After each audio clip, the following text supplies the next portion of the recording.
Faridah Nassereka, Senior Program Officer at Uwezo Uganda, joins us tonight to explain this shift. Good evening, Ms. Faridah Nassereka. Good evening, Betty. Happy to be here. We are really happy to have you today at NTV. Thank you very much. Happy to be here as well. Yeah, because you're going to break down what the conversations around town today were all about. So we've seen the competence-based curriculum being around since 2020. And then, but this is the first time we're seeing students sitting under, for UCE, under this curriculum. Can you please tell us what this means for learners who have sat under the new curriculum and the grading shift? What does it mean for the education sector as well? The results that have been released today actually show us the intentions that government has had and put in place to actually see that we are shifting from a knowledge-based curriculum and assessment approach to one that is focusing on achievements. That's why you're seeing that there's been a shift from grading by division, in the way that you will see shifts from Division 1, Division 2, all through to Division 4, or even the ungraded, to now what we're looking at as achievement levels. Basically letting us know of what the learners can actually do.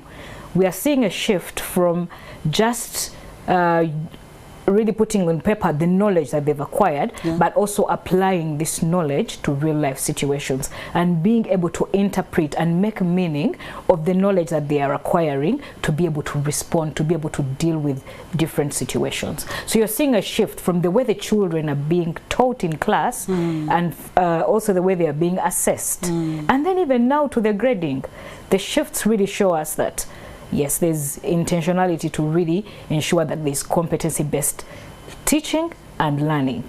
We earlier had students in studio here and they clearly explained the whole grading system. They were well conversant with it, but we've had also parents coming through and they're saying they don't understand these grades. So what are some of those challenges that came around the whole grading system that need to be highlighted on, elaborated, and how are they going to be managed over time?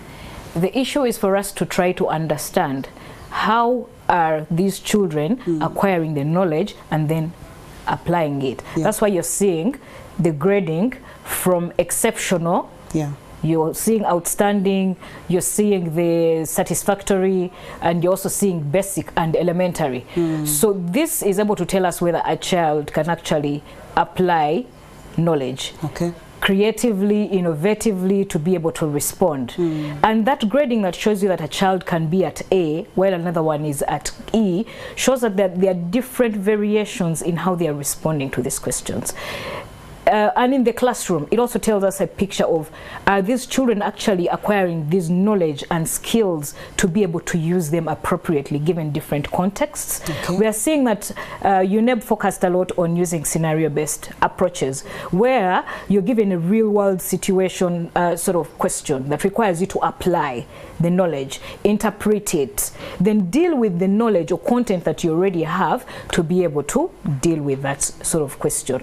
But while you're seeing these variations, it tells us a picture that, yes, whereas in the past we were looking at mostly pass rates, here we are able to unpack and really see what is behind that pass rate, what is behind the marks that we are actually seeing. That's where we are seeing that this new curriculum that was introduced in 2020 is mostly focusing on ensuring that a learner acquires competences that can enable them thrive and deal with different So you're aspects. looking at this particular strength in this particular learner, not the whole system of we have Division 1, Division 2. And I have passed with a distinction, but what is behind that distinction? So it's like they're actually already specifying what they are strictly going to go ahead when they go up. We're also looking at result 1, result 2, result 3, result 4.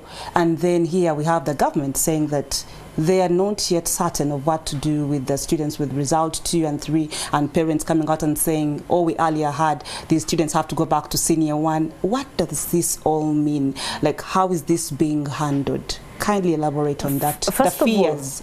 Of all, yes, it's rightly so that there's concern for that. And if we really look at the UNEB report and try to analyze it, what does result 2 actually mean to us? We are seeing result 2 indicating to us that some children have actually not presented themselves for core subjects. they have actually not done core parts of what is being assessed, like projects, which projects are able to show us that actually the child is using this knowledge and applying it in different contexts. But where the child is not being presented or presenting themselves to deal with those, UNEB does not have a sufficient mark that will take them to another level.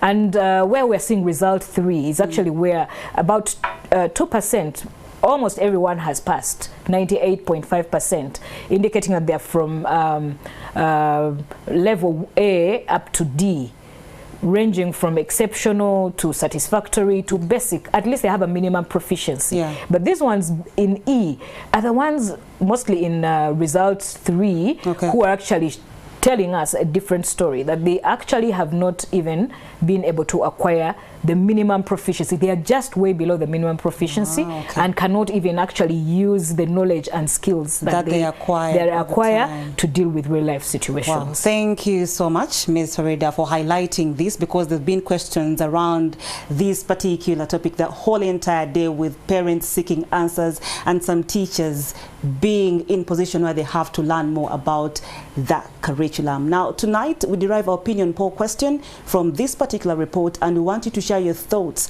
on the transition in UNEB's grading system from Division 1 to merely Result 1. We want you to share your opinion on the transition in UNEB's grading system from Division 1 to merely Result 1. Remember, you can follow this conversation on our different social media platforms. That is NTV Uganda on X, NTV Uganda on Facebook, and we are streaming live on ntv.co.ug.